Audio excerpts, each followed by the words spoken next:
Hey, greetings, it's Daniel. Today I wanted to share with you my favorite Bible versions and translations that I use in my personal Bible studies.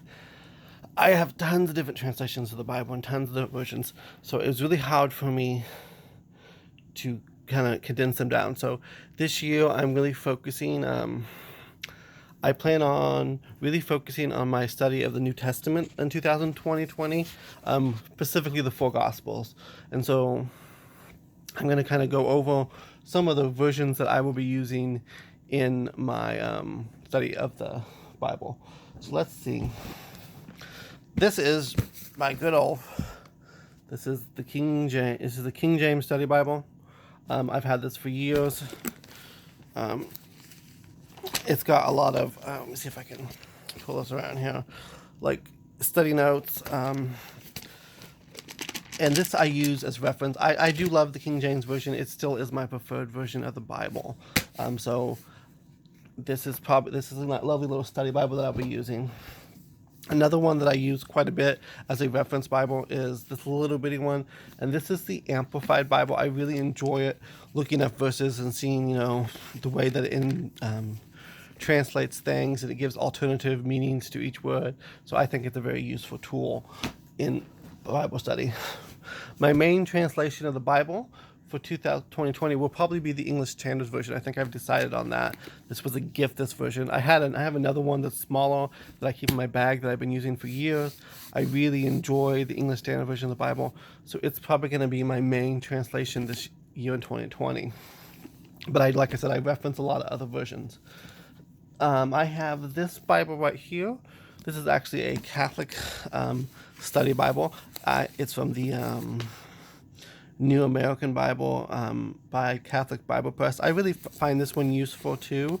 It's got a lot of great study notes in it, and it's got the Apocrypha in the Old Testament that Protestant Bibles don't tend to have. This is my devotional Bible, which is the Living Bible, which is a paraphrase. It is not for study. It's just a devotional reading Bible that I really find useful when I'm just sitting down and doing little devotional stuff. This one I got last year. This was, and I really enjoyed, which is the NIV Study Bible. This is the small edition, and the print's a little bit small. It's got tabs. I'll see if I can show it to you, but it's got all these great little notes in it. Was the Bible I mainly used last year. Let me think. This was I bought in 2000. Actually, not last year. It was the year before. I got this in 2000. Yeah, it was last year because 2019. I got this around Christmas time of last year, and I studied this Bible all the way through last year. And so it's got highlights and stuff. This year I'm using the English Standard Version. And I got two other versions of the Bible that I use quite often. Can't even speak today.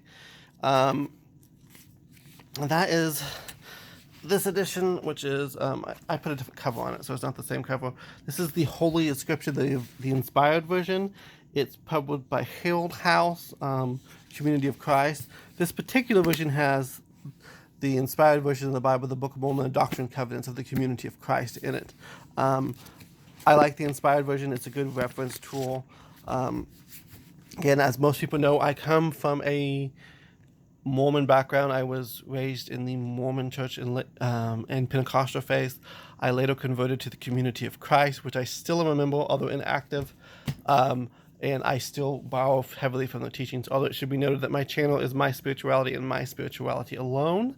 I am a Christian witch, Trinitarian, Wiccan, Christo-pagan.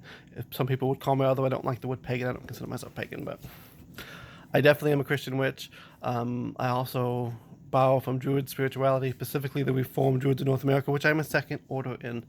And then I'm also borrow bits from Gnostic Christianity and different stuff. This is my LDS edition of the scriptures, and I've had this one for a few. This one was given to me by my boyfriend for Christmas 2017. So I still use it quite a bit, mostly because I still use a lot of study notes from the LDS Church. Last year they went through, in 2019, the Mormon Church went through what they call the Come Follow Me program, which was for adults, and it was study of the New Testament. And then this year they're doing the Book of Mormon. Although I plan on focusing on the New Testament this year in 2020, not the Book of Mormon. So that's going to be the differences. I'm actually going to reference the last year's material because I like some of the New Testament stuff, and I have the handbook, which I think is really great for anyone that goes over the New Testament. So I will probably refer to that, even though it's dated, it was from last year. I'm still going to be using that a little bit in my practice because, again, I'm focusing on the New Testament this year as a Christian, which I feel like that's kind of where I want to focus this year. So that's kind of where I am this year. So yeah, I'm going to be focusing with this version of the Bible. I might be sharing some great insights with you guys. I haven't decided yet. If I get time, I might do some more Bible studies from a Christian perspective with you. So many blessings.